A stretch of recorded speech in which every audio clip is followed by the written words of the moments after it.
Alors, ton micro est coupé par contre. Oui, donc effectivement, déjà, on va se connecter, on va se présenter, pardon.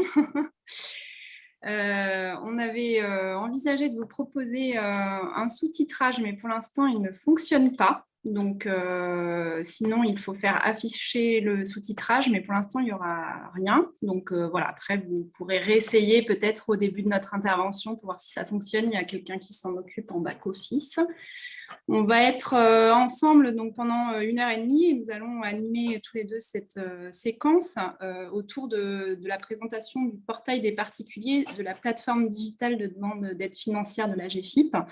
Je me présente, je suis Claire Romain-Souchot, donc chargée de mission à la GFIP au sein de la direction Innovation, Évaluation et Stratégie sur le projet Transformation digitale. Et Jérémy. Jérémy Mergou, également chargé de mission transformation digitale au sein de la direction Innovation, Évaluation et Stratégie. Et donc, j'animerai avec plaisir, je co-animerai avec plaisir, et avec Claire surtout, ce webinaire. Du coup, on a dans la discussion le lien pour suivre la Vélotipie. Donc, le temps de résoudre éventuellement l'affichage de la Vélotipie directement dans Zoom, je vous invite à cliquer sur le lien mis dans la discussion de manière à pouvoir suivre la Vélotipie en parallèle du webinaire. Ok. Donc, on va avoir une première partie pour ce webinaire de présentation un peu générale de contexte et dans quel cadre s'inscrit notre présentation. On aura une partie de démonstration en direct de connexion et dépôt de demande sur le portail qui est ouvert aujourd'hui, donc de dépôt de demande et de suivi d'aide en ligne, et un temps dédié aux questions-réponses donc qui se déroulera en fin de séquence sur la dernière demi-heure, où vous serez invité à utiliser le module Q et R qui se trouve en bas de votre écran, normalement, avec tous les boutons d'action de Zoom. Et nous les prendrons au fil de l'eau, mais dans la partie dédiée aux questions-réponses en fin de séquence. Donc, je vais partager mon écran pour démarrer le premier temps un peu de présentation générale le contexte de notre webinaire. C'est bon? Alors, juste avant que tu commences, Claire, petit rappel, effectivement, le webinaire est bien enregistré et il sera disponible en ligne. Alors, peut-être pas tout de suite à l'issue du webinaire, mais normalement à partir de cette fin de semaine ou plus tard, début de semaine prochaine. Donc, sera disponible en ligne. Je te laisse la parole, Claire. Merci. Donc voilà, on est là pour évoquer l'ouverture aux particuliers du portail permettant le dépôt et le suivi des demandes d'aide financière de la GFIP. Et ce webinaire s'adresse effectivement à un ensemble de partenaires, donc sont ici avec nous des Cap Emploi, des Pôle Emploi, des prestataires qui travaillent avec la GFIP, prestataires création d'activités, prestataires PASS, etc. Voilà, donc ce que l'on va voir ensemble, c'est dans quel cadre on se retrouve aujourd'hui, les étapes d'ouverture de notre plateforme digitale, la manière dont aujourd'hui vous pouvez accéder aux services, et on focalisera bien sur l'ouverture du portail particulier en ce sens où vous disposez d'un accès en tant que professionnel sur un portail professionnel, mais vous pouvez être amené à accompagner aussi une personne sur l'accès au portail particulier qui est donc nouveau depuis hier. Donc là, on s'inscrit aujourd'hui dans un projet qui est quand même de grande ampleur autour de la transformation digitale, qui a démarré déjà depuis plus de 2 ans. Prise du virage du digital pour la GFIP, mais qui ne visait pas uniquement à transformer des applicatifs métiers ou des systèmes d'information, mais vraiment à repenser à l'ère du digital plusieurs dimensions de notre activité. Donc, vis-à-vis des bénéficiaires, utiliser la transformation digitale aussi pour mieux connaître nos bénéficiaires et mieux les satisfaire. Créer aussi de la valeur avec nos partenaires dans notre écosystème et puis en profiter pour transformer aussi nos services et s'adapter à cette ère du digital qui nous amène à fonctionner différemment vis-à-vis des personnes qui nous sollicitent. Donc, c'est un projet d'ampleur qui impacte l'ensemble de l'activité et la manière dont aujourd'hui on propose notre offre de service. Il a été décidé de développer, de conduire cette transformation digitale par briques, avec des fonctionnalités par étapes qui vont s'ouvrir, en utilisant aussi la méthode agile qui permet d'associer les utilisateurs et d'avoir des interactions tout au long du projet avec les utilisateurs pour adapter les fonctionnalités, les faire évoluer.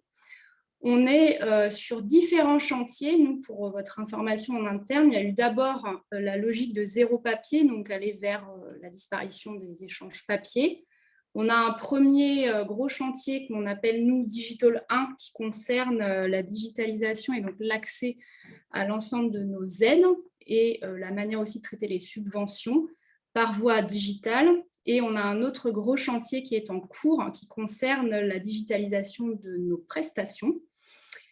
Et également, qui englobe un peu tout ça, le projet d'avoir une unicité en fait, de compte et d'accès à nos services à travers le chantier que l'on appelle monagefip.fr, qui permettra d'avoir, en fonction des profils, accès de manière unifiée à l'ensemble des services en ligne qu'on aura pu déployer, qui existent déjà et qui seront aussi unifiés à ce titre-là. Donc, pour vous donner à voir un petit peu où nous en sommes, on a eu toute une phase d'expérimentation avec les équipes de la GEFIP, mais aussi avec des partenaires autour d'aides qui étaient proposées par voie digitale à partir de décembre 2021. On a ensuite déployé un premier bloc d'aide en ligne, accessible en ligne, donc l'aide au parcours vers l'emploi, l'aide à l'acquisition de prothèses auditives et les deux aides à la conclusion de contrats en alternance, sur le contrat d'apprentissage et le contrat de professionnalisation. D'abord en ouvrant à des partenaires choisis en opportunité à partir de fin avril 2022, puis de manière généralisée pour les personnes morales, partenaires de la GEFIP et entreprises, depuis mi-juillet, donc depuis cet été, et donc l'accès à la plateforme de dépôt de demande par voie digitale est donc rendu visible et accessible sur notre site internet de manière tout à fait ouverte. Ensuite, il s'agissait d'ouvrir le portail aux particuliers, donc on va revenir un petit peu aussi là-dessus. Il y a des accès différents parce que répondant à des besoins différents, surtout avec un enjeu de connexion qui passe par France Connect, donc des développements spécifiques qui nous ont conduit à une ouverture avec un tout petit peu de retard. C'était prévu mi-octobre, mais donc hier de manière définitive. Et il est convenu qu'on apporte de nouvelles fonctionnalités pour digitaliser de nouvelles aides d'ici la fin de l'année, en 2 temps, quasiment toutes les aides début d'année prochaine, puis dans un second temps, les aides à la formation sur le premier trimestre 2023. Donc en fait, aujourd'hui, vous avez 4 aides qui sont disponibles à travers cette plateforme de dépôt digital et donc progressivement, l'ensemble des aides sera accessible à travers la plateforme digitale. En parallèle, on intègre d'autres objectifs, notamment l'interconnexion avec les systèmes d'information des partenaires, d'autres types de fonctionnalités d'amélioration qui soit a été prévu dès le départ, comme l'idée d'instrumenter le fait de ne demander qu'une fois l'information à une personne ou à un partenaire, ou d'autres qui n'étaient pas forcément prévues initialement, mais qui sont des évolutions requises à partir des retours que nous feraient les utilisateurs. Voilà un petit peu pour les étapes. Donc là, on se situe ici. On l'avait dit pour ceux qui avaient éventuellement été déjà là au mois de mai, pendant tout un temps, on va poursuivre en fait avec plusieurs voies de dépôt de demande auprès de la GEFIP.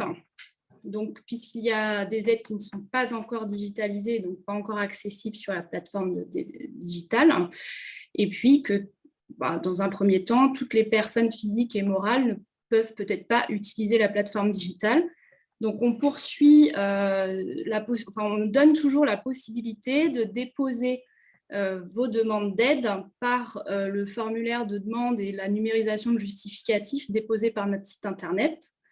Cela arrive en délégation régionale et fait l'objet d'une saisie, d'une instruction et d'un suivi par les collègues dans les délégations régionales, mais ne vous permet pas derrière d'avoir un suivi comme cela est possible dans la plateforme digitale. Donc, pour les 4 aides digitalisées actuellement, puis d'autres, puis à terme toutes, la voie de dépôt par la plateforme digitale permet de faire la saisie et la complétude de vos demandes directement en ligne.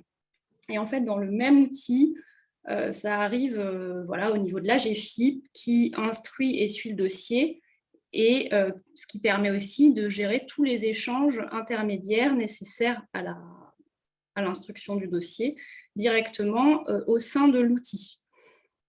Voilà, donc pourquoi choisir cette plateforme? Elle répond à des enjeux de sécurisation des échanges qui étaient aussi nécessaires à mettre en œuvre au niveau de la GFIP. C'est plus fluide, puis c'est dans le même outil, et c'est à travers des échanges complètement en direct.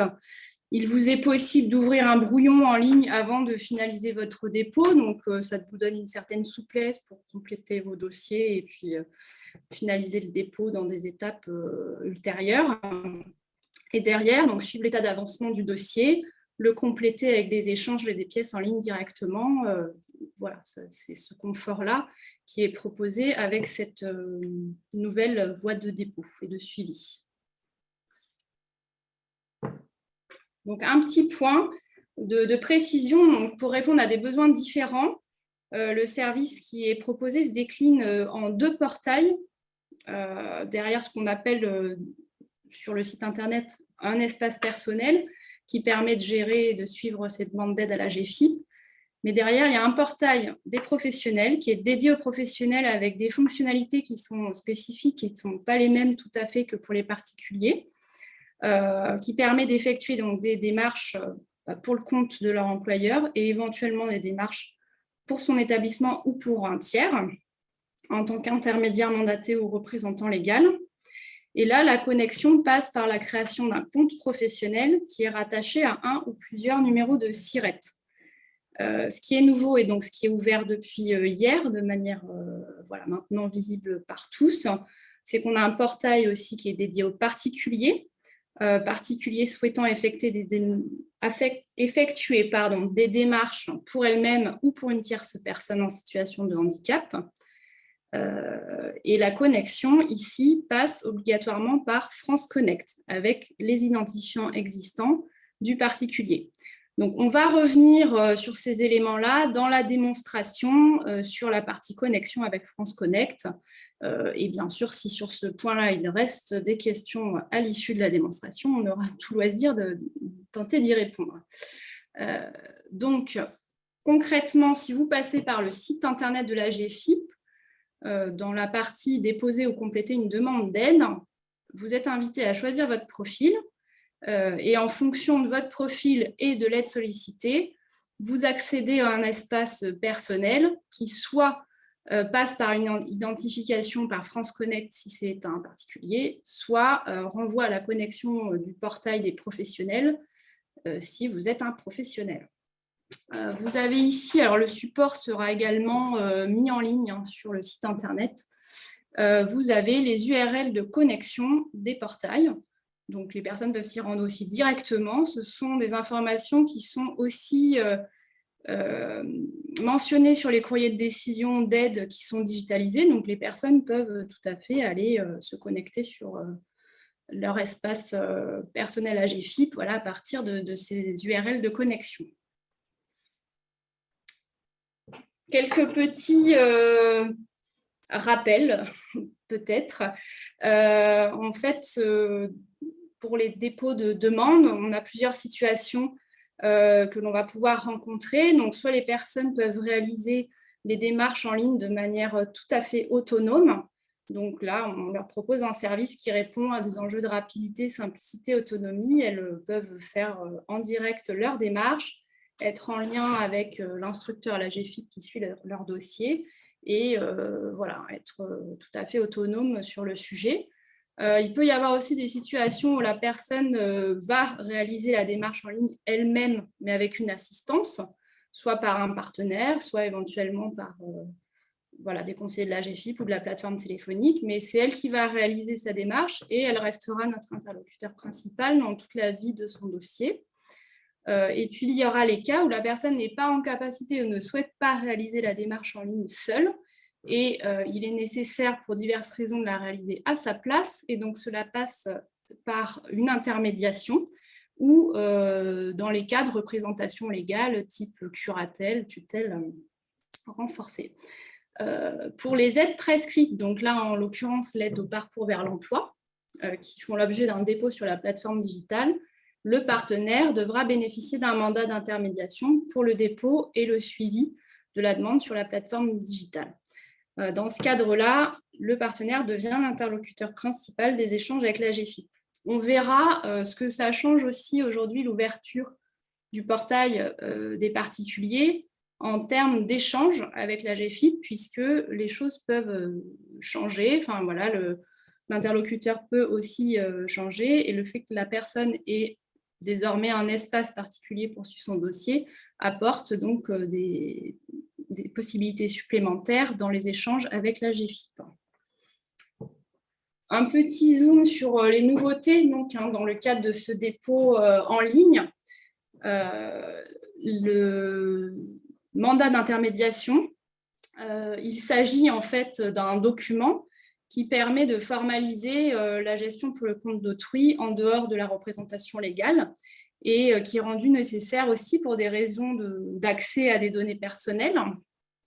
Donc, le mandant, c'est la personne physique ou morale qui, par la signature de ce document, va donner au mandataire, qui peut être tant bien une personne physique qu'une personne morale, le droit de constituer en ligne des demandes en son nom, et du coup d'accéder au suivi de ces demandes, d'interagir avec la GFIP pour son compte, de compléter son dossier, etc. Il prend fin ce mandat au bout d'une durée maximale de 2 ans, ou lorsque le mandant le résilie ou en informe la GFIP.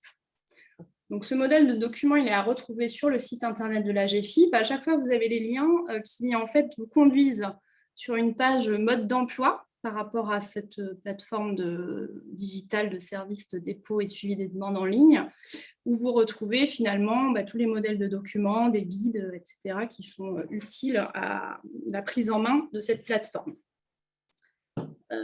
On rappelle que le mandat doit être rempli et signé. Effectivement, le mandataire complète la partie qui lui est propre. Le mandat est donné quand il est donné à une personne morale, type un Cap emploi ou une mission locale. Cette personne morale est identifiée par un SIRET et le mandat vaut pour l'ensemble des salariés de l'établissement. Ensuite, dans le cas où l'internaute dépose la demande en ligne en tant que représentant légal du titulaire, il n'a pas besoin d'autre chose, en fait, il n'a pas besoin de mandat d'intermédiation. C'est ce dispositif de représentation légale qui prévaut, bien sûr, à sa capacité d'accéder, de déposer, d'accéder aux informations pour le compte d'un tiers. Être reconnu prescripteur par la GFIP ne vaut pas d'office mandat d'intermédiation, c'est vraiment un document qui est à transmettre, qui est en fait entre un mandant et un mandataire au moment de la gestion d'une demande. Cela a des impacts sur les échanges, donc on y reviendra sur la démonstration. Quand la demande est déposée par un tiers pour le compte du titulaire de la demande, l'interlocuteur de la GFIP sera ce tiers à toutes les étapes de la demande. Je vous relis ce qu'il y a écrit, j'espère que c'est suffisamment clair. Le titulaire aura quand même accès au suivi de la demande depuis son compte.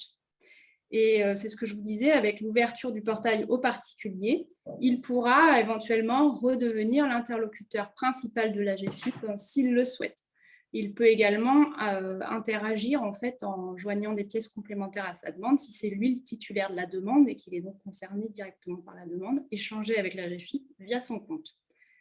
Par contre, à l'inverse, si la demande est transmise par un professionnel ou un particulier pour le compte d'un tiers, mais par un autre biais que cette plateforme digitale, et donc sans mandat d'intermédiation, ce tiers ne pourra pas la consulter en ligne. Donc, c'est important que vous ayez ça en tête. C'est pour des questions aussi de respect de la protection des données individuelles et personnelles. S'il n'y a pas de mandat, c'est logique que le professionnel n'ait pas accès aux données de gestion de la demande en ligne. Un autre petit point de détail donc, relatif à l'acceptation de nos conditions générales. Lorsque l'internaute réalise la démarche en ligne, il prend connaissance et accepte les conditions générales d'intervention de la GFIP en fin de dépôt de sa demande. Donc, c'est une case à cocher, comme vous le voyez ici sur le visuel. Dans le cas où l'internaute dépose en ligne pour un tiers, qu'il soit représentant légal ou mandataire, du coup, c'est le déposant, celui qui se trouve en ligne, qui accepte les conditions générales. Et dans le mandant s'engage à respecter les conditions générales lors de la signature du mandat. Et le mandataire aussi s'engage à les avoir tenues à disposition du mandant. À ce titre, elles ne sont pas jointes au mandat, mais elles peuvent être consultées et imprimées en ligne. Donc, c'était pour ne pas alourdir le mandat d'intermédiation. Mais si les personnes souhaitent néanmoins se renseigner sur nos conditions générales d'intervention au titre de l'octroi des aides, c'est accessible en ligne au lien qui vous est proposé là et sur la page mode d'emploi à laquelle je faisais référence tout à l'heure. Ça, c'est une nouveauté, ce n'était pas en ligne précédemment, mais effectivement, ça manquait. Un dernier petit point de contexte général. On a un support aux utilisateurs qui est accessible en fait via directement l'espace en ligne.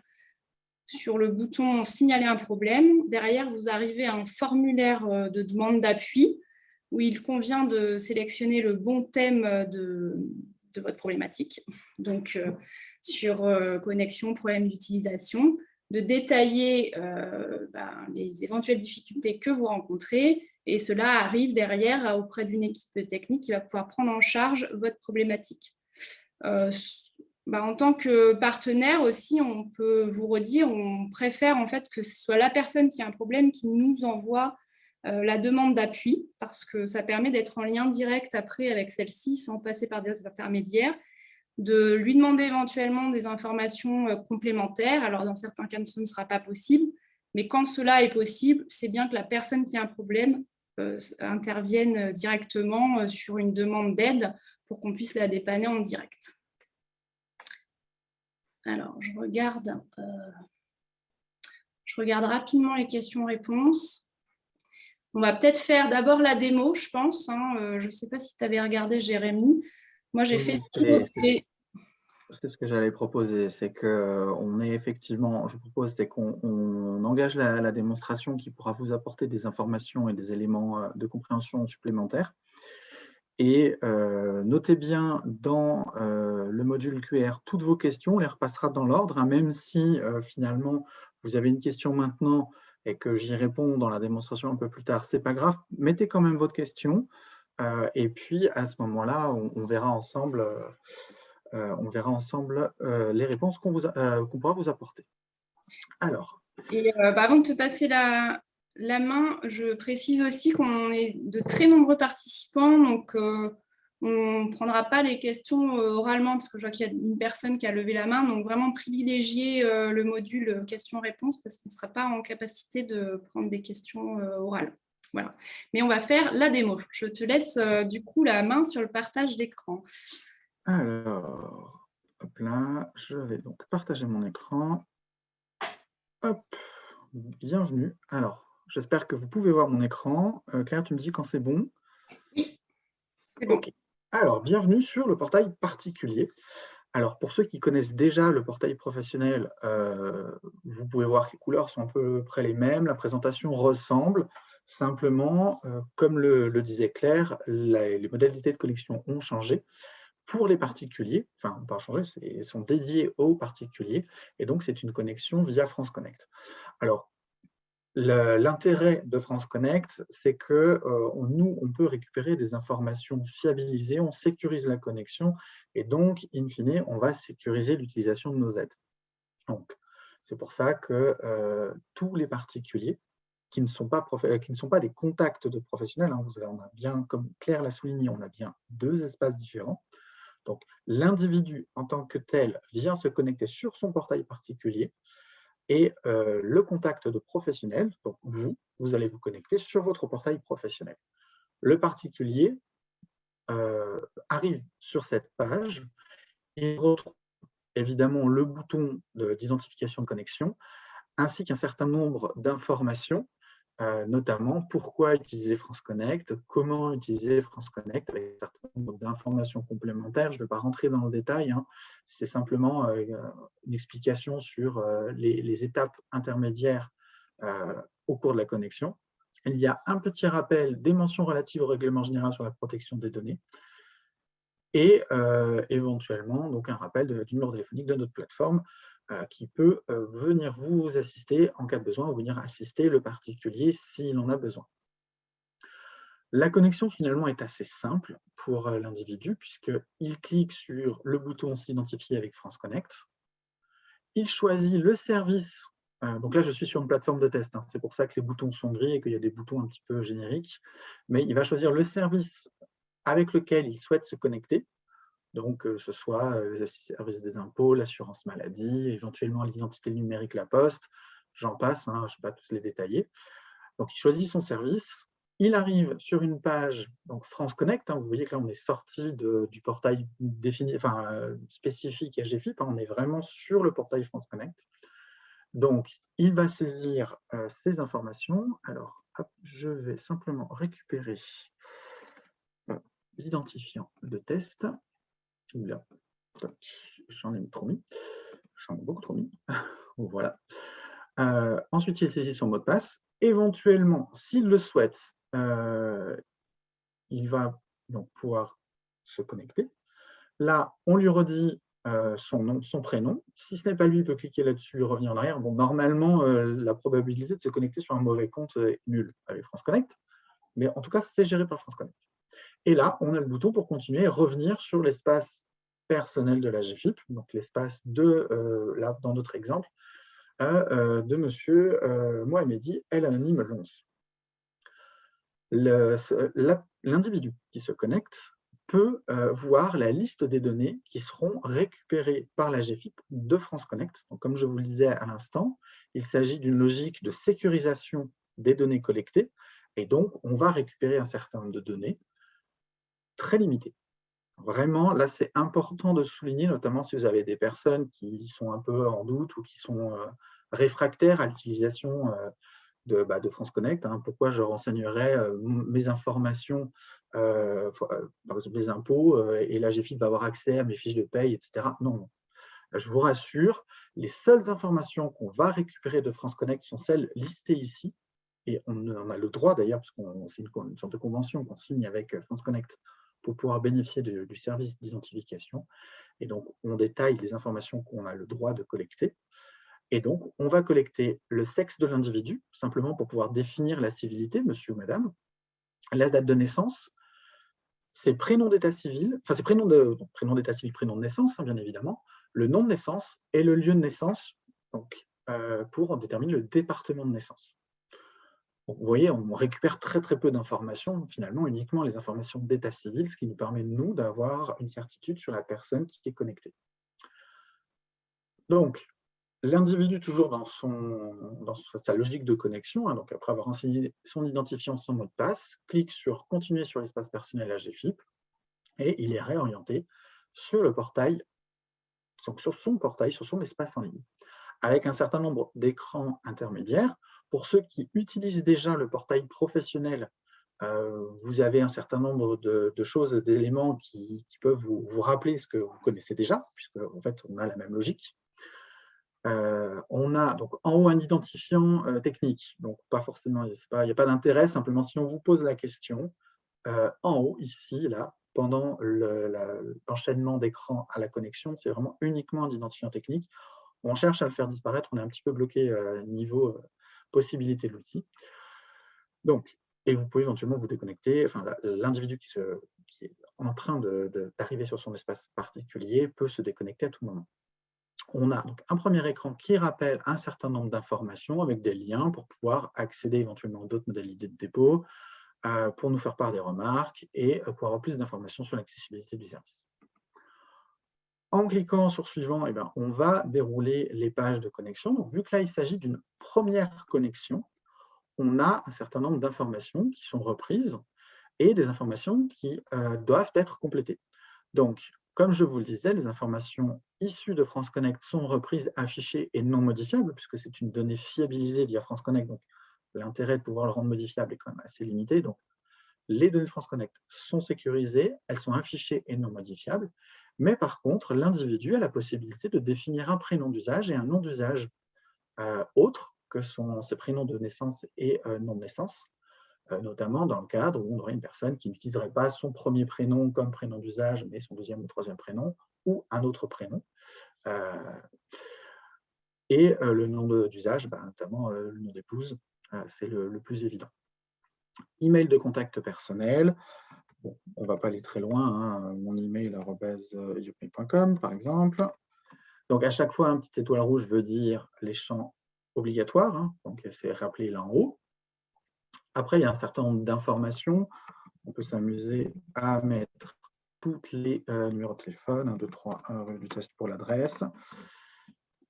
Allez, on va dire.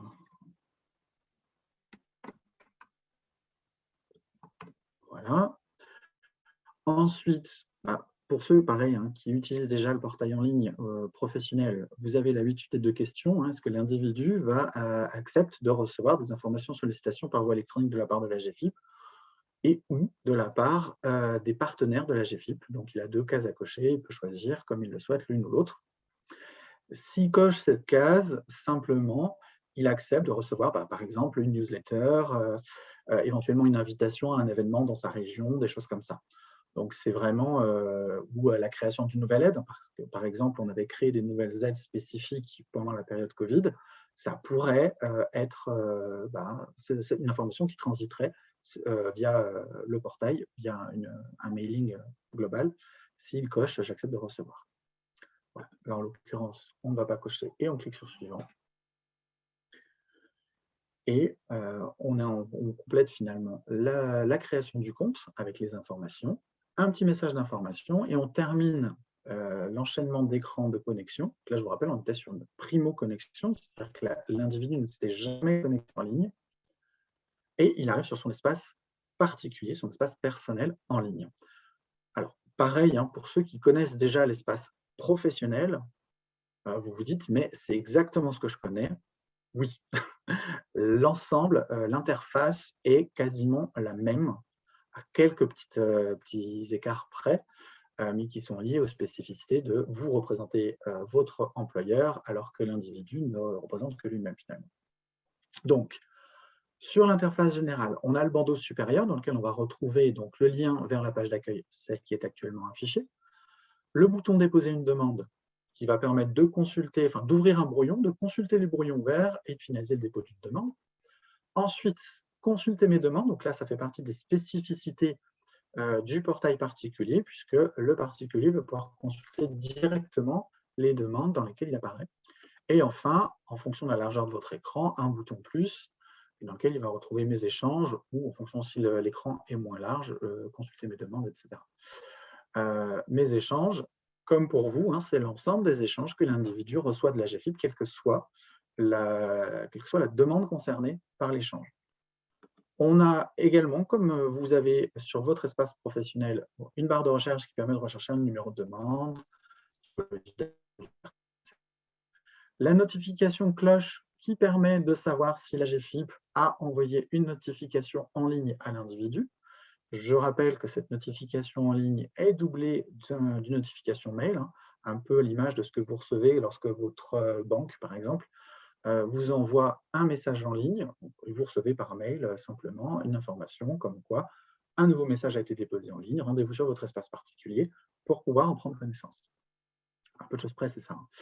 Ensuite, le bouton avec le nom de l'individu, quand il clique dessus, il peut aller sur le détail de son compte ou se déconnecter. La déconnexion ici est totale, c'est-à-dire que la personne sera également déconnectée de France Connect. D'ici la fin de l'année, il y aura une deuxième option de déconnexion où l'individu pourra se déconnecter partiellement, c'est-à-dire se déconnecter du service de la GFIP sans être déconnecté de France Connect. Donc, l'individu pourra naviguer entre ces différents services via la même connexion France Connect. C'est pas pour l'instant, c'est d'ici un mois et demi, cette nouvelle fonctionnalité. Ensuite, sur la partie centrale, donc un petit rappel, bienvenue sur votre espace personnel, cette fois-ci, pas professionnel. Déposer une demande, c'est le même bouton que là en haut, je ne vais pas revenir dessus.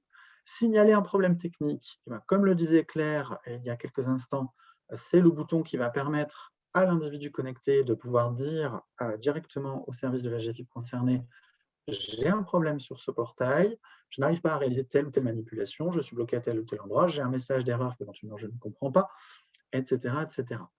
Il peut également servir à nous faire remonter un besoin particulier, à une demande d'évolution. Alors, en tant que professionnel partenaire de la GFIP, vous êtes plus souvent amené à nous proposer des évolutions que l'individu qui va se connecter sur son compte pour déposer une ou deux demandes. Mais au cas où, si vous avez une personne qui vous dit: ah oui, je pense que le portail pourrait être amélioré comme ci, comme ça, éventuellement, vous pouvez l'orienter vers signaler un problème technique. Bon, on ne donne pas forcément suite à toutes les remontées qui nous sont faites, parce qu'on n'a pas la possibilité non plus technique de tout développer tout le temps. Le bloc Mon compte, c'est exactement la même chose que Mon compte en haut à droite, donc aucune différence. Ça permet d'accéder au compte, voir ses données, éventuellement modifier certaines de ces données pour mettre à jour, notamment en cas de déménagement, en cas de changement d'adresse mail, changement de numéro de téléphone. Et enfin, sur le pied de page, on a un ensemble de liens qui permet de retrouver un certain nombre d'informations, que ce soit les mentions légales, les mentions relatives au règlement général sur la protection des données, sur l'accessibilité du portail, et puis un certain nombre d'éléments qui renvoient sur les éléments les sites et portails de la GFIP. Voilà. Et encore le rappel du portail téléphonique de la GFIP. Alors, pour ceux qui ont l'œil averti, vous avez pu voir accessibilité 2 points non conformes. On a privilégié l'ouverture du portail avec une conformité presque complète, mais non complète. Et donc, nos développeurs travaillent encore pour améliorer les derniers points d'accessibilité bloquants. Ce n'est pas des choses non plus gravissimes, mais certaines personnes, en fonction de leur handicap, et principalement les personnes qui utilisent la navigation au clavier, peuvent rencontrer des difficultés pour l'instant à l'utilisation du portail. Ces difficultés-là vont être résorbées au fur et à mesure, donc on vise une accessibilité complète premier semestre 2023. Donc, notamment là, on parlait d'intermédiation, ça peut être aussi une intermédiation pour une personne qui est en capacité de se rendre sur le portail, mais qui éprouve des difficultés à réaliser les démarches en ligne, parce que blocage technique. Éventuellement, si vous avez connaissance, si vous accompagnez une personne en situation de handicap qui rencontre ce type de problème, n'hésitez pas à nous le faire remonter, à nous le remonter. Comme ça, on peut éventuellement orienter les développements de nos développeurs sur la réparation de ce problème d'accessibilité. D'ici la fin de l'année ou plus tard, début d'année prochaine, on va passer un audit complet de nos deux portails, donc portail professionnel, portail particulier. Et on vise à cette occasion-là une accessibilité complète, mais éventuellement l'audit pourrait nous signaler encore quelques petits résiduels. Voilà en ce qui concerne l'interface. Alors, on va aller plus en avant sur les échanges avec la GFIP. Donc, comme je le disais tout à l'heure, on a le bloc Mes échanges, où on peut consulter l'ensemble des échanges avec la GFIP, quelle que soit la demande. Donc là, vu que je suis sur une première connexion, forcément, je n'aurai aucun échange de disponible. Il est également possible pour le particulier figurant sur une demande, ou ayant déposé lui-même la demande d'ailleurs, d'échanger avec la GFIP pour remonter une information, éventuellement déposer une pièce complémentaire qui serait demandée. L'ensemble, pour ceux qui est toujours la même chose, pour ceux qui expérimentent déjà le portail professionnel, l'ensemble est identique sur les deux portails. C'est-à-dire que les manipulations à faire sur le portail professionnel et sur le portail particulier, en ce qui concerne les échanges, sont exactement identiques. Alors là, je vois qu'effectivement, je suis parti sur un compte sur lequel je n'ai pas de demande. Alors, je vous propose simplement de faire un petit tour sur un autre compte. Donc, je me reconnecte. Là, je suis sur une connexion privée, donc je me connecte avec un autre compte. Donc, pareil, on va faire la même chose. Hop, simplement, je vous montre juste un petit instant. Donc, on est sur je fais n'importe quoi. Voilà, donc on est sur un autre individu.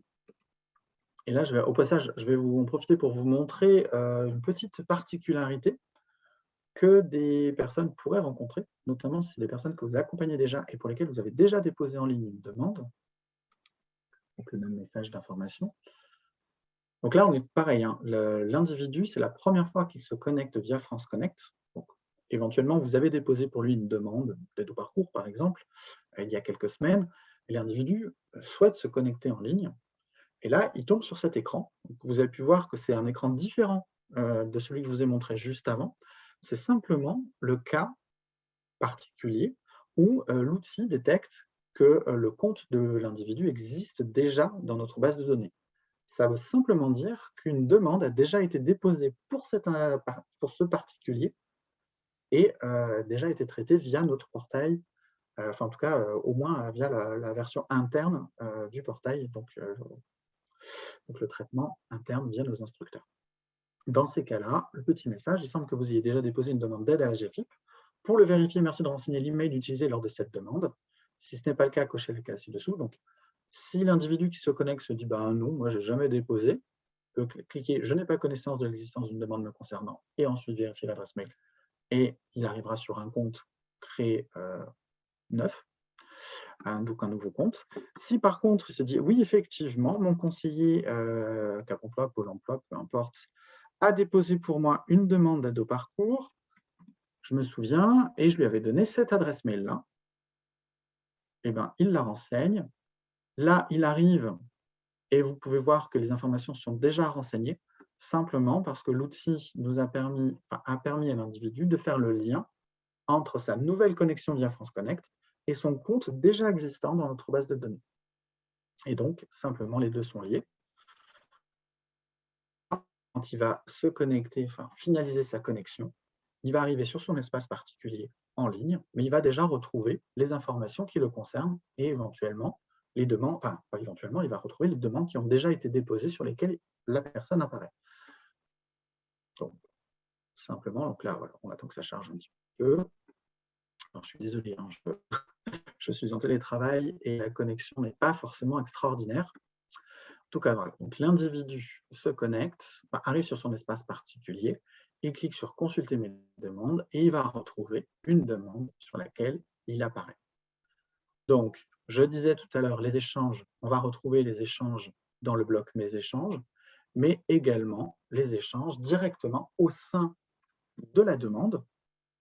Donc là, il vient, il regarde la demande et il va pouvoir retrouver, ça arrive, il va retrouver sur la partie de droite un bloc échanger avec la GFIP. Et donc, sur ce bloc, il va pouvoir envoyer un échange directement à la GFIP.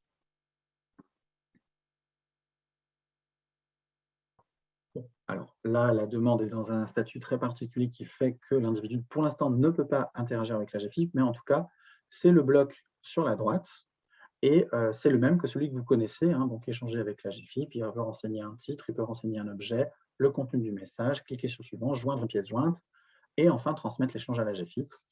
Et après, nous, on peut traiter et répondre directement, soit sur la demande, et à ce moment-là, l'échange va se retrouver dans mes échanges avec la GFIP, mais également dans, comme je le disais tout à l'heure, dans plus mes échanges, où là, il y aura tous les échanges. Voilà. Donc, pour ce qui est des échanges, donc possibilité d'échanger directement depuis l'espace personnel, possibilité dans certains cas aussi, en fonction de l'état d'avancement de la demande, etc., de modifier, d'ajouter un nouveau RIB. L'individu peut, via les modules sur la droite de l'écran, échanger avec la GFIP et donc envoyer des pièces jointes via les échanges, demander le versement de l'aide sur un autre RIB via le module, tout ça étant conditionné à la fois à ses droits sur la demande et à l'état d'avancement de la demande. C'est pour ça que là, on est sur un état particulier qui fait que l'individu, pour l'instant, ne peut pas échanger avec la GFIP. Voilà. Pour ce qui est des demandes en général, donc si on regarde juste simplement, donc petite différence par rapport à vous, l'élément consulter mes demandes, on va retrouver 4 tableaux. Demande déposée pour moi-même, demande déposée en tant qu'intermédiaire, demande déposée en tant que représentant légal et autres demandes dans lesquelles j'apparais. C'est, je pense, assez transparent. Demande déposée pour moi-même, je suis personne en situation de handicap, je dépose une demande pour moi-même, elle apparaît ici. J'ai eu recours au service d'un Cap emploi, d'un Pôle emploi qui a déposé une aide, éventuellement une aide prescrite pour moi. Eh bien, je suis le titulaire de la demande, donc la demande va aussi apparaître ici. En tant que particulier, je peux déposer pour mon voisin qui est en situation de handicap et qui ne maîtrise pas du tout l'outil informatique. Donc, je vais intermédier en tant que particulier une demande pour mon voisin. À ce moment-là, eh bien, je vais agir en tant qu'intermédiaire et donc la demande apparaîtra dans le bloc numéro 2, demande déposée en tant qu'intermédiaire.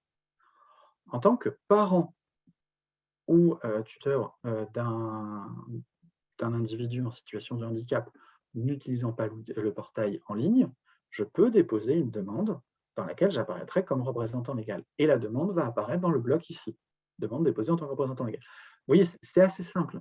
Autre demande dans lesquelles j'apparais, eh bien, simplement, mon employeur dépose une demande d'aide à l'employeur, hein, donc ça peut être aide à l'apprentissage, aide au contrat de professionnalisation. J'apparais en tant que personne en situation de handicap concernée par la demande. Du fait de l'application du règlement général sur la protection des données, j'ai un droit d'accès et de modification à mes données, et donc je peux voir la demande et elle apparaîtra ici dans le 4e bloc. On est sur des blocs qui sont cohérents et qui sont assez faciles à comprendre. Maintenant, pour ce qui est du dépôt d'une demande, création, ouverture d'un brouillon, interruption, reprise d'un brouillon, pour ceux qui pratiquent le portail en ligne, c'est exactement la même chose. Il n'y a aucune différence, si ce n'est éventuellement sur la liste des aides disponibles. Donc, en tant que particulier, je souhaite créer une nouvelle demande, je viens d'en déposer une demande, je clique sur créer une nouvelle demande. Comme pour vous, en tant que professionnel, ça va m'ouvrir un ensemble, donc un questionnaire de dépôt, dans lequel je vais devoir renseigner toutes les informations, joindre les justificatifs, etc. Et je vais simplement pouvoir choisir une aide. Donc, étant donné les aides qui existent aujourd'hui dans le portail digitalisé, donc on a 4 aides, hein. L'aide au parcours vers l'emploi, c'est une aide prescrite, il faut forcément qu'elle soit déposée par un professionnel, un contact professionnel en tout cas. Donc, elle n'est pas disponible sur le portail particulier, c'est normal. L'aide aux prothèses auditives, je peux la déposer en tant que particulier pour moi ou pour un tiers, elle est disponible.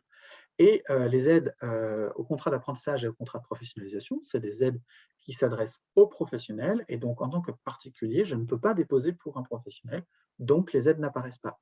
Donc, c'est vrai que pour l'instant, le portail particulier permet surtout de consulter une aide une demande dans laquelle on apparaît, donc qui a été déposée par un tiers, et de gérer une demande d'aide aux prothèses auditives. Là, en l'occurrence, je sélectionne l'aide aux prothèses auditives. Hein, comme d'habitude, à la sélection de l'aide, on a le descriptif de l'aide qui s'affiche en dessous. On clique sur suivant, on avance dans les écrans. Comme pour vous, en tant que professionnel, vous allez avoir des champs à compléter. Certains champs sont obligatoires, marqués d'une astérix rouge. Certains champs sont facultatifs, du coup, il n'y a pas l'astérix. Donc, comme je le disais tout à l'heure, hein, j'interviens sur cette demande je dépose une demande pour moi-même ou j'interviens une demande pour une autre personne en situation de handicap. En l'occurrence, ça peut être mon enfant en situation de handicap, ça peut être mon voisin. Donc, j'intermédie en tant que représentant légal, j'intermédie en tant qu'intermédiaire mandaté. Là, on va rester dans le cas simple. Donc, mon titre de travailleur handicapé, hop, je fais des informations, peu importe. Là, j'ai renseigné un certain nombre d'informations. Je clique sur suivant. Ces informations sont enregistrées à partir du clic sur suivant uniquement, c'est-à-dire que si vous quittez en cours de saisie d'une page, les informations de la page ne seront pas pas sauvegardées, pardon. Donc là, finalement, je suis en retard au travail, il faut que j'y aille, je m'en vais, je me déconnecte, etc. Le soir, je reviens chez moi, je dis je vais continuer la demande d'aide. Donc, je reviens dans le module déposer une demande et là, je vais retrouver le brouillon que j'ai commencé à saisir. avec un certain nombre d'informations, notamment qui est le titulaire de la demande, la personne en situation de handicap, la typologie d'aide, la date de dernière modification. Et je peux continuer le dépôt de la demande ou supprimer le brouillon. Bon, je ne vais pas aller jusqu'au bout, hein, de toute façon, c'est une succession d'écrans les uns après les autres dans lesquels je dois remplir un certain nombre d'informations. À un moment, j'ai un récapitulatif qui me permet de vérifier l'ensemble de ma saisie. Et puis, je finis par le dépôt des pièces jointes en elles-mêmes, donc les pièces justificatives à la demande. Simplement pour ceux qui n'auraient pas encore expérimenté le portail professionnel, comme je le disais, on est vraiment sur le dépôt de la demande, c'est la même chose qu'on soit en tant que professionnel ou en tant que particulier. Donc pour ceux qui ne connaîtraient pas le portail, simplement, petit rappel, vous avez sur la partie de droite de l'écran la liste des justificatifs nécessaires qui s'incrémentent au fur et à mesure de l'avancée du dépôt. Et donc, les justificatifs s'adaptent aux déclaratifs. C'est-à-dire, il n'y a pas l'ensemble des justificatifs demandés. Si un justificatif est nécessaire parce que la déclaration est comme ça ou comme ci, eh bien, le justificatif s'affiche et à la fin, il faudra joindre le document individuellement. Voilà. Donc, j'ai fait un petit peu le tour interface, dépôt du demande, consultation des demandes, échange avec la GFIP, éventuellement, simplement, encore un petit élément d'interface que je n'ai pas forcément montré tout à l'heure, c'était le compte en lui-même. Quand la personne va sur son compte, elle retrouve les informations. Alors pareil, ça met un certain temps pour se charger, mais voilà, elle retrouve ces informations. Elle peut éventuellement modifier les informations. Donc, de la même manière que sur la page au tout début de la connexion, au tout début de la création de compte finalement, où les données récupérées de France Connect ne sont pas modifiables, elles ne sont toujours pas modifiables, puisque c'est une donnée d'état civil fiabilisée via France Connect, donc on ne la modifie pas. Par contre, nom d'usage, prénom d'usage, ça reste modifiable, et toutes les autres informations le sont également. Je ne vais pas forcément faire la mise à jour. Et donc, on a fini sur l'ensemble du portail particulier. Et comme le disait Claire, ce portail particulier va s'enrichir petit à petit de nouvelles fonctionnalités et surtout des futures aides qui vont être ouvertes au dépôt en ligne, donc les autres aides individuelles ou particuliers. Normalement, on est sur une échéance fin janvier, courant février, donc premier trimestre 2023. Il me reste encore quelques instants et je vais en profiter pour vous montrer autre chose encore, mais cette fois-ci qui vous concerne directement sur l'espace professionnel. Alors certains d'entre vous l'auront peut-être déjà constaté, d'autres non. Donc j'en profite, je prends quelques minutes. Simplement, quand vous êtes connecté en tant que professionnel, donc là en l'occurrence je vais simplement vous voir, on a bienvenue dans votre espace professionnel, vous êtes connecté sur l'espace professionnel de l'établissement X. Au passage, vous voyez les similarités de présentation, on est vraiment sur la même interface. Donc, à partir du moment où vous êtes à l'aise, ce sera extrêmement facile pour vous de guider quelqu'un dans cette interface, étant donné que vous avez la même chose des deux côtés. Voilà. Donc, simplement, sur une demande en particulier, voilà, vous avez une petite fonctionnalité qui a été rajoutée récemment et qui, pour certains d'entre vous, va être très intéressante. C'est la possibilité de modification d'interlocuteur principal. Alors, on revient simplement un petit peu sur le principe de base. Le principe de base, c'est qu'en tant qu'intermédiaire, lorsque vous déposez une demande pour un tiers, vous êtes par défaut identifié comme l'interlocuteur principal de la GFIP. Ça veut simplement dire que vous serez le destinataire de tous nos envois, de tous nos échanges concernant la demande, quel que soit le statut de la demande. J'insiste bien, quel que soit le statut de la demande. Ça veut dire qu'on est en cours d'instruction de la demande, on se rend compte qu'il manque une pièce, c'est à vous qu'on s'adresse. On a pris une décision concernant la demande, on l'envoie à vous. On est derrière sur le suivi de la demande, on attend des pièces d'échéance qu'on ne reçoit pas, on lance un rappel, c'est vous qui le recevrez. Vous êtes interlocuteur principal de la demande et dans la synthèse de la demande, vous apparaissez ici. Donc là, je suis connecté sur un compte de test, Sushi Sashimi Girl, donc c'est bien mon nom qui apparaît ici. Maintenant, vous vous dites, et c'est la politique de votre établissement, vous faites le dépôt de la demande, l'échange avec la GFIP jusqu'à la décision, donc les éventuels échanges de pièces complémentaires, etc., lors de l'instruction. À partir de la décision, vous dites, c'est plus moi, je ne fais plus le suivi. Après, la personne, elle a obtenu son aide, elle se débrouille, elle est en autonomie pour pouvoir fournir les pièces d'échéance, par exemple. Eh bien, avec le bouton modifier l'interlocuteur principal, vous pouvez changer la personne avec laquelle la GFIP va interagir. Très, très simplement, vous cliquez sur le bouton, vous avez la liste déroulante de toutes les personnes qui peuvent intervenir sur la demande, qui peuvent devenir donc l'interlocuteur principal de la demande. En l'occurrence, on est vraiment sur un compte de test et donc mon établissement Tatsu Sushi, il y a plein de contacts qui étaient des contacts de test, mais il a notamment dans la liste le titulaire de la demande, donc la personne pour laquelle la demande a été déposée, Cindy Commode. Je mets à jour. J'ai bien un petit message d'information m'indiquant Cindy Commode est maintenant l'interlocuteur principal de cette demande. Et ici, l'information a changé. L'interlocuteur principal, c'est bien Cindy Commode. Et donc, à partir du moment où vous avez réalisé cette modification, nous, à GFIP, nous n'échangerons plus qu'avec Cindy Commode. Vous aurez toujours la visibilité sur la demande. Donc, si jamais vous souhaitez voir où ça en est, est-ce que Cindy Commode a bien envoyé les justificatifs attendus par la GFIP, vous avez, du fait du mandat d'intermédiation, toujours la possibilité de consulter la demande. Mais par contre, ce n'est plus vous qui devez échanger avec la GFIP pour tout ce qui va suivre l'action de modification d'interlocuteur principal. Donc, nouvelle fonctionnalité qui peut vous aider beaucoup, je pense, notamment pour tous ceux qui ne font l'intermédiation, enfin qui ne souhaitent finalement faire l'intermédiation que du dépôt de la demande jusqu'à l'attribution de l'aide. Voilà, j'ai dépassé de 3 minutes le temps qui m'était parti, je m'en excuse. Ce que je vous propose, je vois qu'on a beaucoup de questions-réponses, donc je vous propose qu'on bascule sur les questions-réponses. Si vous avez des questions par rapport à ce que je vous ai montré à l'écran, n'hésitez pas, inscrivez-les dans le module Q&R et on va répondre aux questions les unes après les autres, en essayant de ne pas prendre trop de temps, puisque en fait, finalement, 27 minutes de questions-réponses, ça passe très très vite. Alors, première question. Je peux prendre la première, ça te laisse le temps de respirer.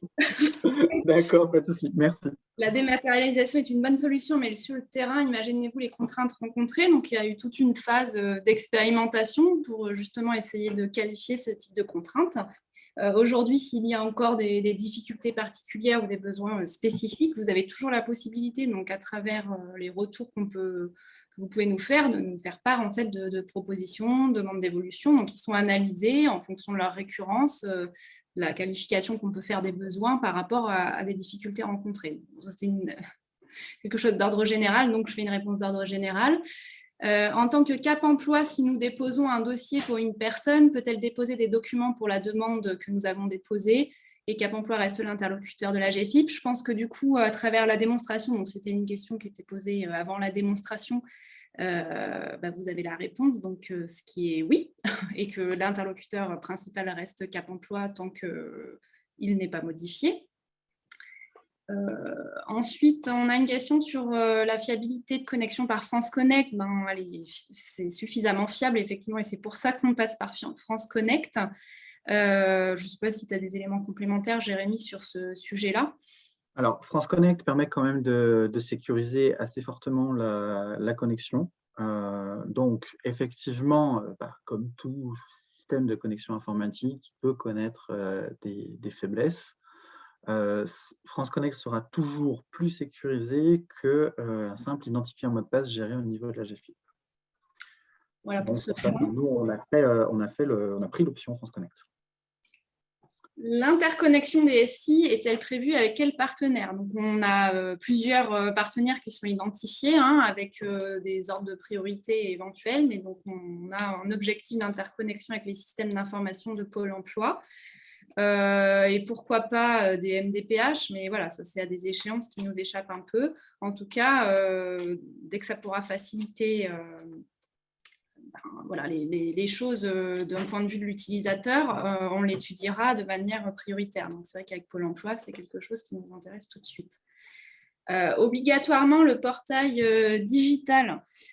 Aujourd'hui, en fait, on a quand même une obligation, et c'est tout à fait normal, de maintenir la possibilité de déposer des demandes par voie papier et donc par courrier pour les personnes qui ne pourraient pas accéder au portail digital. Ça, c'est une obligation qui est faite à toutes les structures qui délivrent une proposition de service assimilée à un service public.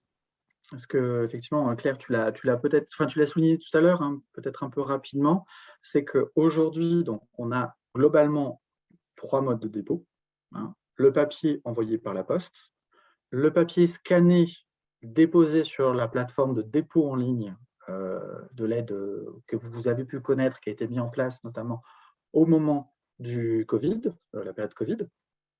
Et vous avez, pour les 4 aides, et puis d'ici premier semestre de l'année prochaine, l'ensemble des aides de la GFIP, vous avez le portail digital qu'on vous a présenté aujourd'hui et que vous connaissez pour la plupart d'entre vous sur la version portail professionnel.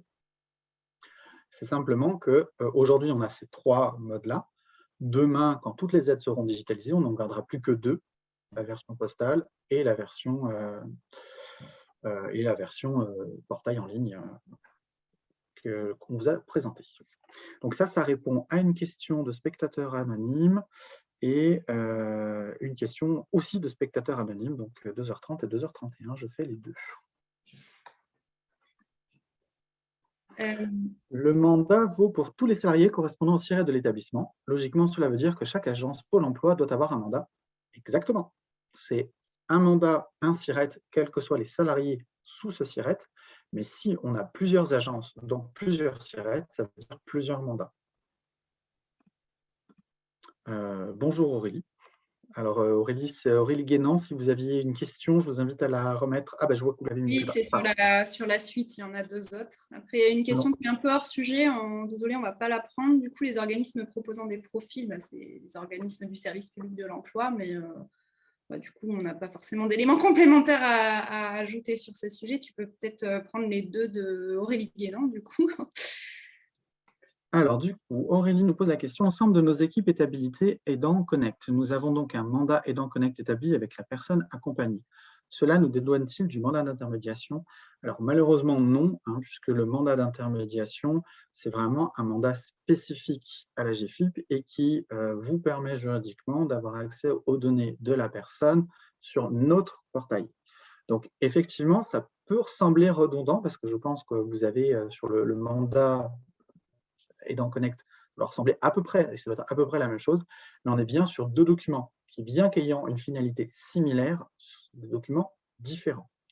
Donc vraiment, il faut bien remplir le mandat d'intermédiation de la GFIP pour pouvoir déposer une aide sur le portail de la GFIP. Dans le projet global de la GFIP, il a été indiqué une future interconnexion avec les SI des partenaires. Est-ce le cas avec Parcours H pour toutes les aides mobilisées dans le maintien dans l'emploi? Claire, éventuellement, je te laisse répondre sur cette partie-là. Oui. C'est une question qui est à l'étude avec notre direction des systèmes d'information, voilà, pour laquelle je ne peux pas apporter de réponse, mais en tout cas, c'est à l'étude. Ce n'est pas un non-sujet, effectivement, l'interconnexion avec Parcours H.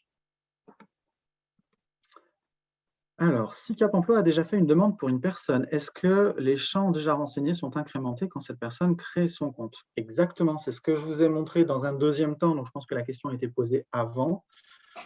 La personne qui se connecte, pour laquelle le compte existe déjà, en fait, va devoir remplir l'adresse mail utilisée sur la demande existant déjà en ligne, et la personne va retrouver son compte déjà pré-rempli des informations saisies précédemment.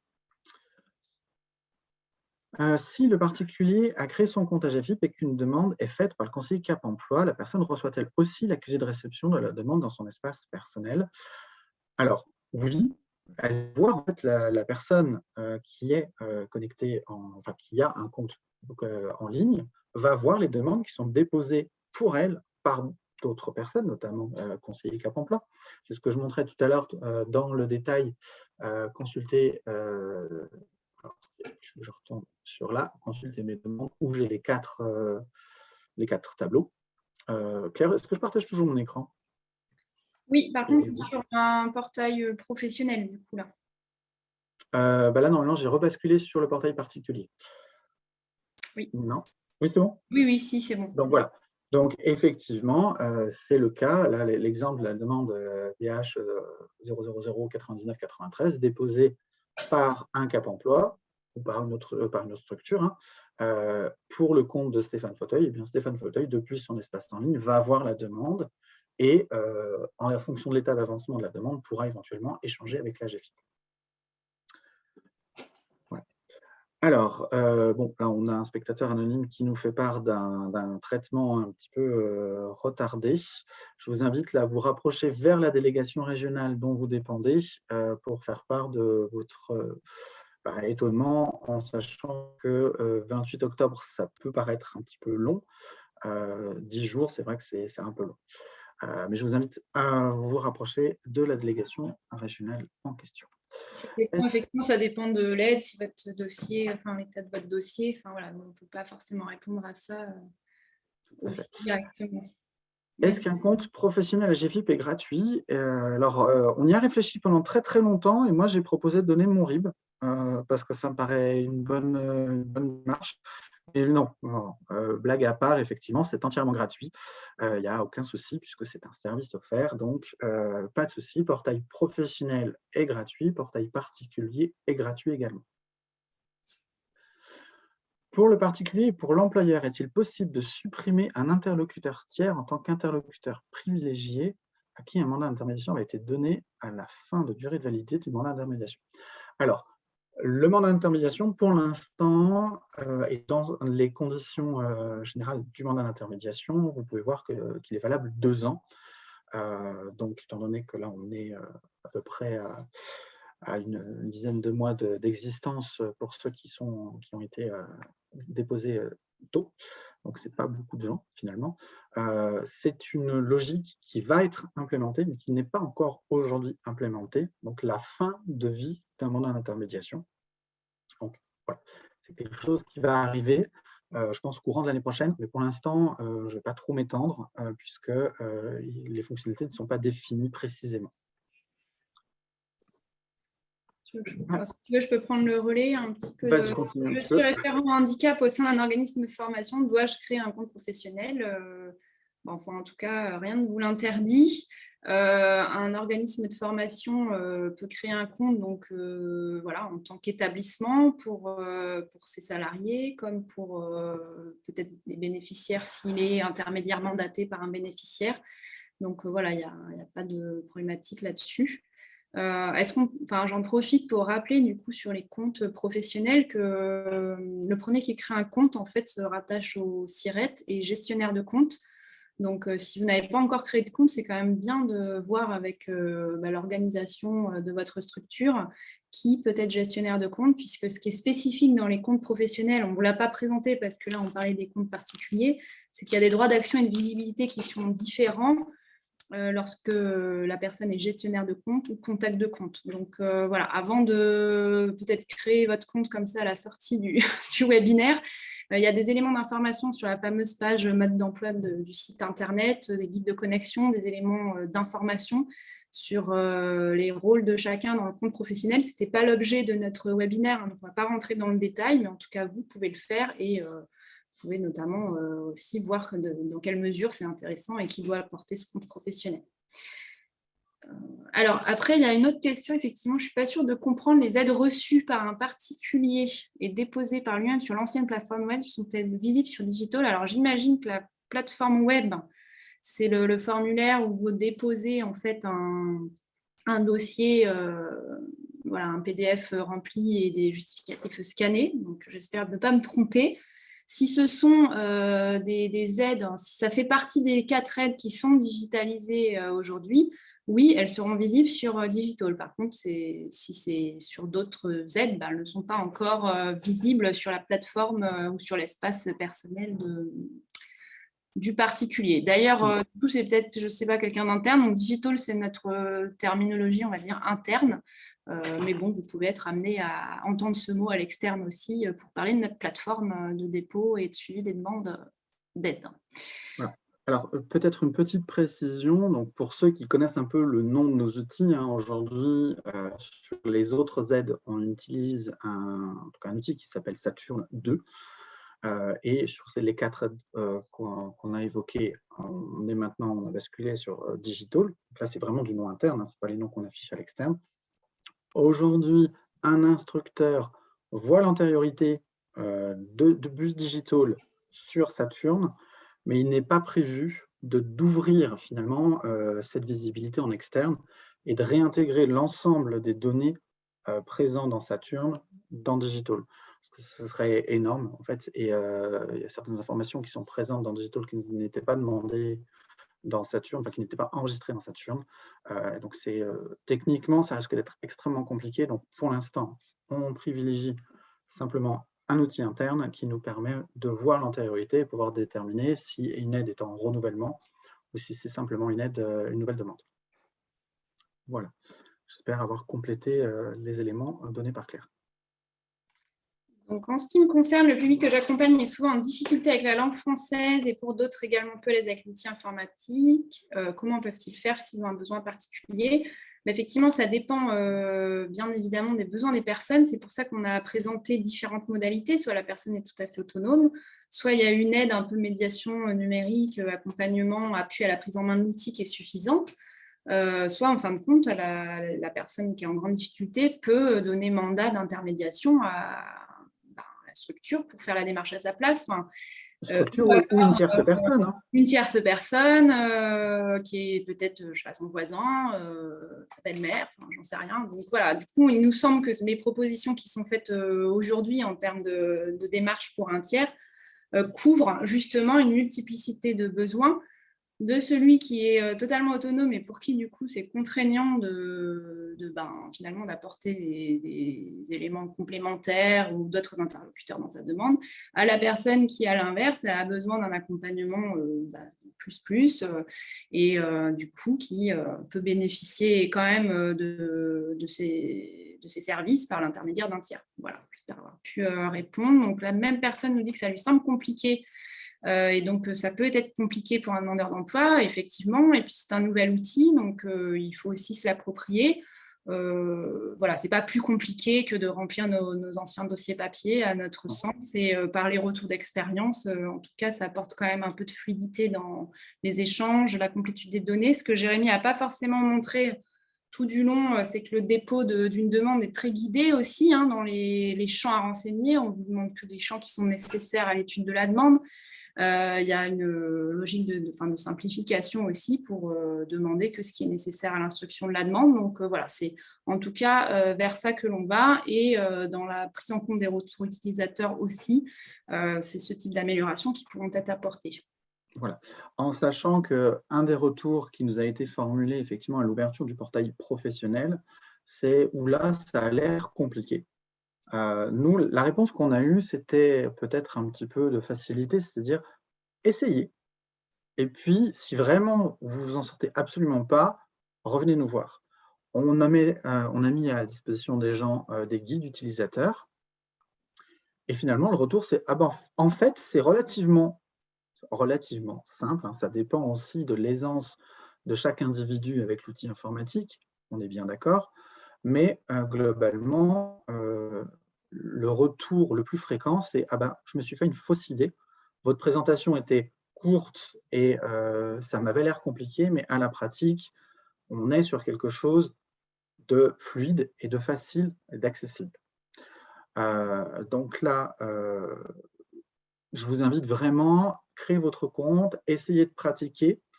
N'allez pas jusqu'au bout du dépôt d'une demande, par contre, parce que là, ça veut dire qu'elle est transmise à la GFIP et qu'elle part en instruction, mais par contre, vous pouvez tout à fait créer un brouillon et le supprimer après. Et là, je vais également apporter une information qui rejoint donc spectateur anonyme 2 questions plus loin. Oui, des tutos sont prévus sur l'espace particulier principalement, donc des petits tutoriels vidéo de 2 minutes à 2 minutes 30. Ils sont en cours de réalisation et j'espère qu'ils seront disponibles d'ici la fin du mois. Voilà. Alors, attendez, je vais fermer les questions. Donc, question d'Alexis Lemercier. Bonjour, à quel endroit le mandat d'intermédiation ou de représentation légale doit être déposé? Alors, c'est quelque chose, effectivement, que je n'ai pas montré pour gagner un petit peu de temps, mais comme le disait Claire, lors du dépôt d'une demande, chaque étape est guidée, chaque élément est bien expliqué. Donc, vous allez passer les écrans les uns après les autres. Sur la colonne de droite, comme je le disais, en fonction de la situation et des informations renseignées, vous avez la liste des pièces justificatives à joindre qui va s'incrémenter. Et donc, notamment, si vous intervenez pour le compte d'un tiers, soit en tant qu'intermédiaire mandaté, soit en tant que représentant légal, vous allez avoir le justificatif qui apparaîtra dans la colonne de droite. Et à la fin, tout à la fin, vous avez un écran sur lequel chaque pièce demandée va être relistée et vous allez avoir la possibilité de charger un ou plusieurs documents pour cette pièce. Par exemple, une pièce d'identité, vous aurez scanné, vous aurez un document sur le recto, un document sur le verso, eh bien, vous pourrez mettre les 2 pages l'une après l'autre du justificatif demandé. Je vais poursuivre et juste pour vous demander, s'il vous plaît, de ne plus mettre de nouvelles questions, puisqu'il nous reste 8 minutes. Donc, on va du coup essayer de prendre toutes celles qui sont déjà listées. Il en reste quand même quelques-unes.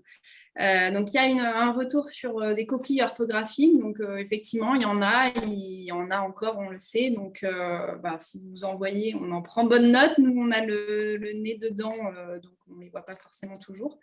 Mais effectivement, il en reste. Donc, on travaille à ce qu'il n'y en ait plus. Il est dommage qu'en tant que partenaire, nous soyons obligés à chaque nouvelle demande de renseigner le numéro de SIRET de notre structure Cap Emploi. Voilà, c'est un choix aussi sur la connexion par le SIRET qui répondait à des besoins pour des personnes qui peuvent travailler à temps partiel pour différents employeurs, etc. Donc aujourd'hui, c'est comme ça que ça fonctionne. Voilà, il peut être envisagé des évolutions, mais pas à court terme.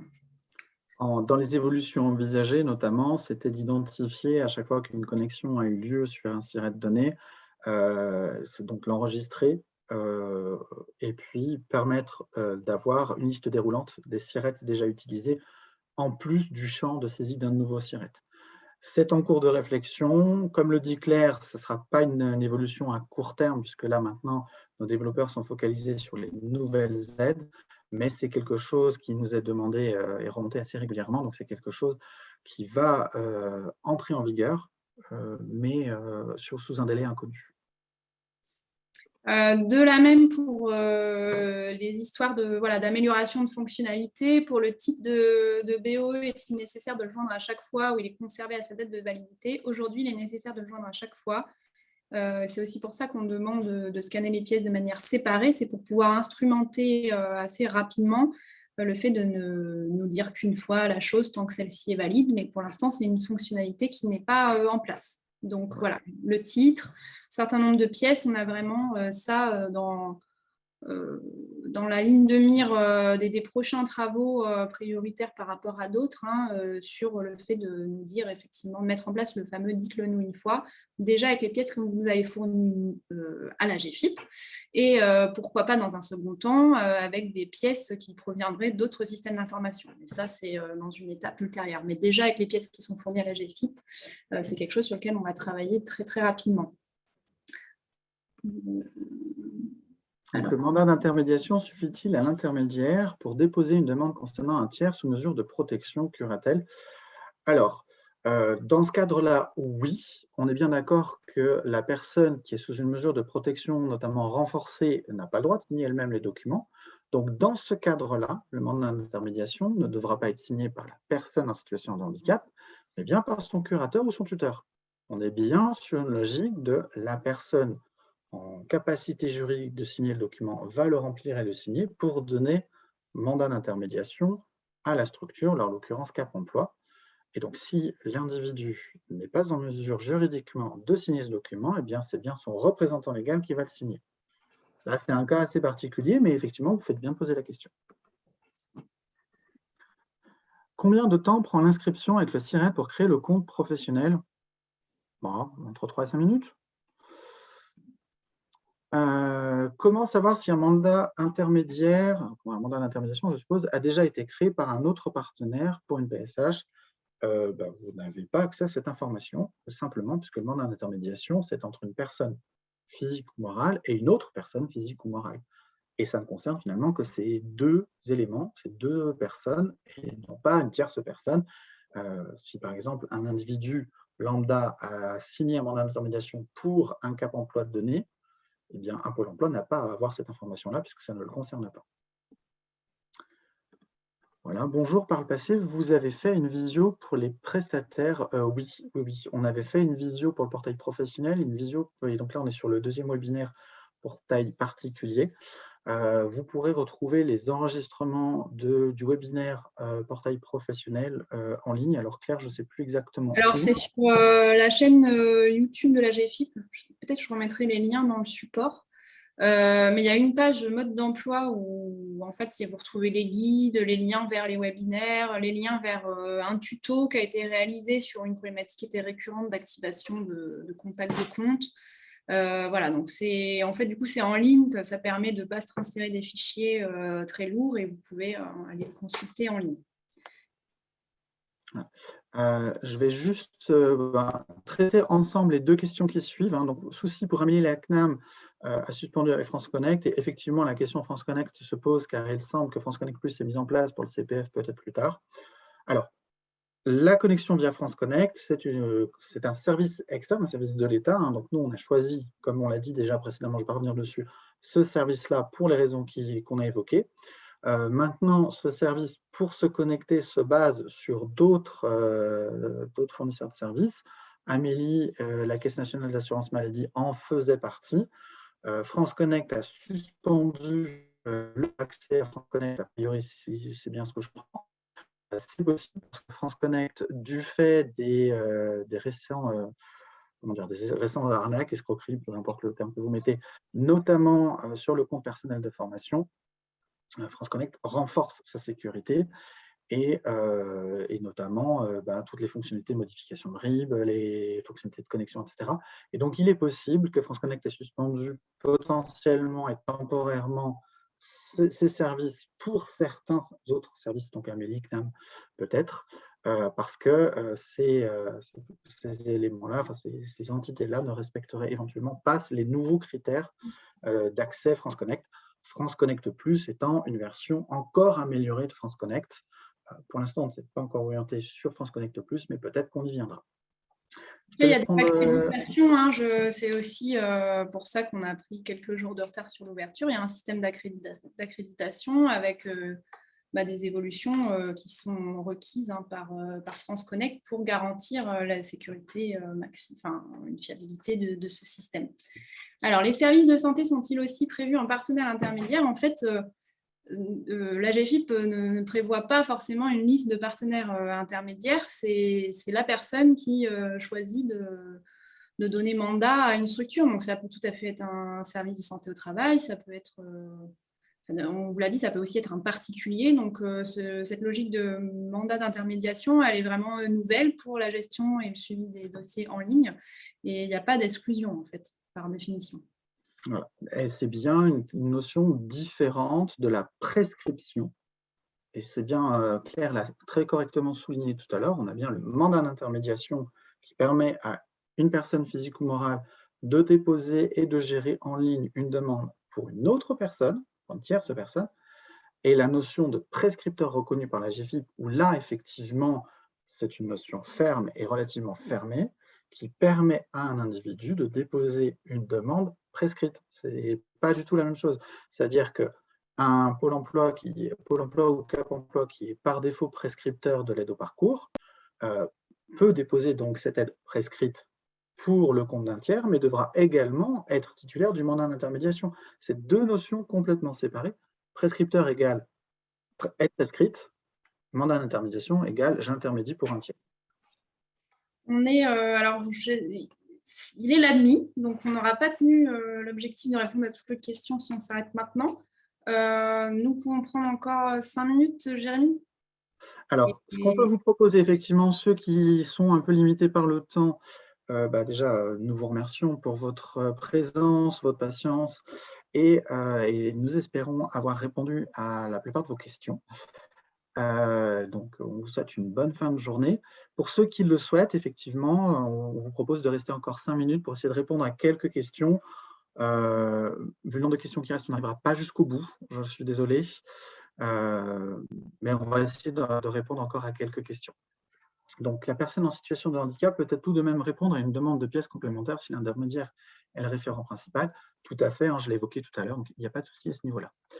En tant que Cap Emploi, j'ai déposé une demande d'aide aux prothèses auditives en tant que mandataire. L'instructeur m'a demandé une pièce complémentaire et lorsque je suis retourné sur le dossier pour déposer la pièce, je ne pouvais plus échanger avec la GFIP. C'est un bug. C'est clairement un bug. Rapprochez-vous de la délégation territoriale ou faites signaler un problème technique directement depuis l'application. Quelqu'un qui serait passé au travers des mailles du filet, qui ne saurait pas lire ou écrire, comment fait-il? Intermédiation. L'aide au parcours vers l'emploi des personnes en situation de handicap est-elle mobilisable par le bénéficiaire directement sans intervention d'un mandataire? Non. Est-ce qu'un dossier sur digital sera instruit plus rapidement? En général, oui.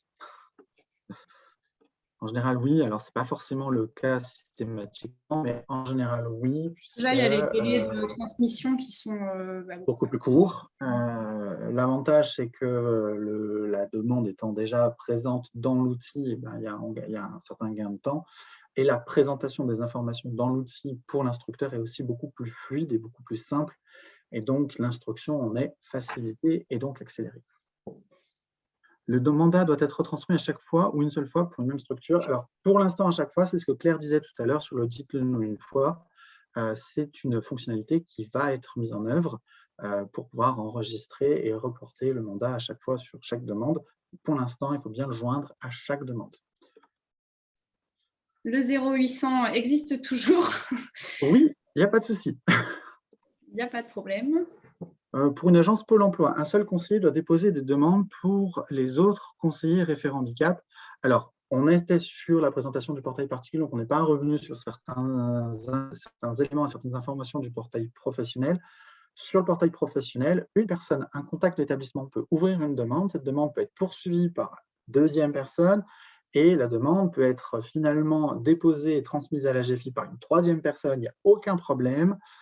Tout ça, c'est géré. Il n'y a pas de souci là-dessus. Un référent handicap d'organisme de formation peut-il faire une demande pour le bénéficiaire avec le numéro tiré de son organisme? On est là exactement dans le cadre d'une intermédiation. Donc, avec le mandat d'intermédiation, oui, tout à fait. C'est possible. Si oui, doit-il le faire sur le portail professionnel? Oui, tout à fait, puisque le conseiller qui est salarié de l'organisme de formation va se connecter en ligne sur le portail professionnel de son employeur, donc de l'organisme de formation, et va déposer en tant qu'intermédiaire la demande pour le compte d'un tiers particulier. Donc, oui, tout à fait. Serons-nous alertés lorsque la plateforme sera opérationnelle? Et si oui, comment? Les deux plateformes sont déjà ouvertes. Pour l'instant, elles sont restreintes aux 4 aides qu'on a évoquées, donc l'aide au parcours vers l'emploi, l'aide aux prothèses auditives, l'aide au contrat d'apprentissage et l'aide au contrat de professionnalisation. Les futures aides arriveront donc en fin janvier, début février de l'année prochaine pour les aides hors formation, et les aides à la formation arriveront un petit peu plus tard au cours du premier trimestre 2023. Et vous en serez informé soit directement, soit on va essayer quand même de mettre en place une communication directe, ce sera beaucoup plus simple. Une fois la demande déposée en ligne, exemple aide au parcours vers l'emploi, pour laquelle il manquerait un document, est-ce que les envois de justificatifs supplémentaires peuvent être envoyés via les échanges dans le dossier? Exactement. C'est ce que j'ai montré tout à l'heure, en cliquant sur échanger avec la GFIP. Vous pouvez envoyer une information textuelle, mais vous pouvez également envoyer des pièces jointes, et notamment des pièces complémentaires. Donc, oui, tout à fait, et même je vous invite à le faire directement depuis le module d'échange, depuis la demande. Parce qu'au moins, l'avantage, c'est que les pièces sont directement enregistrées dans la demande, et donc ça ne nécessite plus de manipulation de la part de l'instructeur pour aller chercher la demande dans notre plateforme dans notre outil zéro papier, et puis le déplacer pour remettre. C'est plus rapide, ça gagne du temps, et ça permet d'accélérer l'instruction de la demande. L'intermédiaire a-t-il un visuel sur l'ensemble des demandes faites pour la PSH concernée, quel que soit l'intermédiaire, Pôle emploi, Cap emploi, etc. Alors, je pense comprendre ce que vous évoquez, c'est-à-dire, en gros, je dépose pour Monsieur Patate, je vais sur le compte de Monsieur Patate et je vois toutes les demandes qui ont été déposées pour ce Monsieur Patate. Là, en l'occurrence, pour l'instant, non, mais ça peut faire l'objet d'une recherche de fonctionnalités complémentaires. Du coup, en fait, il y a encore quelques questions, mais pour lesquelles on a quand même, me semble-t-il, plus ou moins répondu. Donc, c'est peut-être que ce n'était pas complètement clair. Je ne suis pas sûre qu'on arrive à tout écluser, surtout que ça Ça tourne aussi pas mal sur le portail professionnel. Donc, du coup, je pense qu'on ne va pas pouvoir y répondre complètement. Il y a quand même un point là, quels sont les contacts pour les questions futures sur le portail. Aujourd'hui, vous avez vraiment, je le redis, peut-être le montrer rapidement, la page mode d'emploi du site, vite fait, pour vous dire où c'est que vous pouvez trouver de la ressource accessible tout de suite. Ensuite, vous avez des contacts de premier niveau qui peuvent être au sein des délégations régionales de la GFIP, mais aussi la plateforme téléphonique qui peut apporter un appui de premier niveau sur la prise en main de l'outil. S'il y a des bugs techniques, c'est signaler un problème technique pour qu'on puisse le prendre en charge au niveau de l'équipe derrière et puis qu'on puisse éventuellement régler les problèmes de masse avec les développeurs. Voilà, on est au démarrage sur un nouvel outil et il sera normal que vous ayez des questions à l'usage. Donc, c'est un peu vos correspondants habituels, je dirais, sur la prise en main aussi de cet outil. Je vous montre juste vite fait. Donc là, aujourd'hui, si vous voulez déposer ou compléter une demande d'aide, je ne sais pas trop ce que vous voyez, mais normalement… C'est bon, on voit votre demande d'aide financière. Faites votre demande en 3 étapes et indiquez-nous votre profil. Alors, un organisme intervenant pour une personne handicapée, par exemple, je veux déposer une demande. Je veux déposer une aide au parcours. Donc, j'ai bien compris que je devais être prescripteur, ce qu'on disait tout à l'heure.